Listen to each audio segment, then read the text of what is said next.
Relief sa pwesto ang isang security handler matapos mag-viral ang nahulikam na pananakit niya sa isang aso. Saksi, si Emil Sumangi. Sa unang tingin, tila nakikipaglaro lang sa aso ang lalaking yan na miyembro ng isang K9 unit. Pero hindi na ikinatuwa ng uploader ng video ang mga susunod na tagpo. Hindi na pala siya laro. Kasi nga, hinahatak niya na yung collar nung K9 unit. Talagang nilambitin niya na sa hangin eh. Hanggang sa maluwa nga po yung bola. Para kay Nicole na isang fur parent at dog enthusiast, mukhang napiko ng handler ng asong si Bingo dahil hindi ito sumunod sa kanya. Sa nakita ko po gusto niya talagang makuha yung bola na kagat-kagat nung aso. Feeling ko kasi hindi siya prepared or the dog is not ready to work.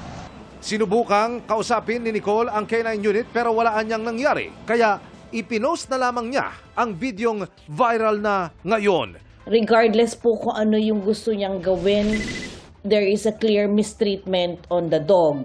Ngayon po, hindi po kasi ganun ang tamang pagdisiplina or pag-handle sa mga aso. Wala namang pong danger doon sa life and limb ng handler para ito ay mag-justify. Humingi ng paumani ng Search and Secure K9 Training and Services International at sinabing relieved na sa pwesto ang naturang tauhan. Mali yung ginawa niya talaga, admittedly.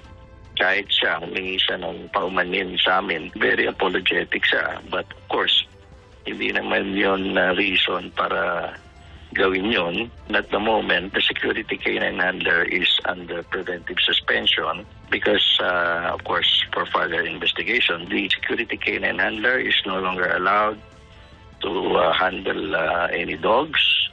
Dagdag nila, tila problemado rin ang handler dahil sa ilalim sana siya sa K9 evaluation at proficiency test.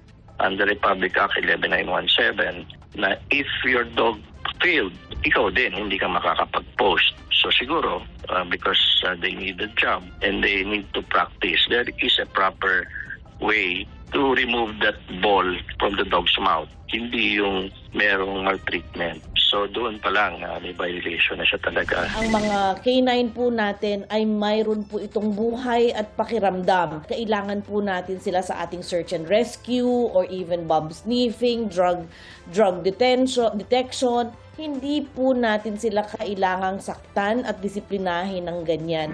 Bistado naman sa isang entrapment operation sa Badok, Ilocos Norte ang isang lalaking nagbebenta ng dog meat.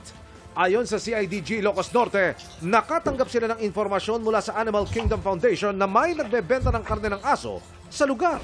Bali, yung na-recover po namin doon is yung nakakarga na po sa ref po nila. Nakuha mula sa suspect ang isang buhay na aso at ilang kilo ng karne ng aso. Tumanggi siya magbigay ng pakayag sa harap ng kamera pero inamin niyang nagbebenta siya ng lutong karne ng aso na pangpulutan.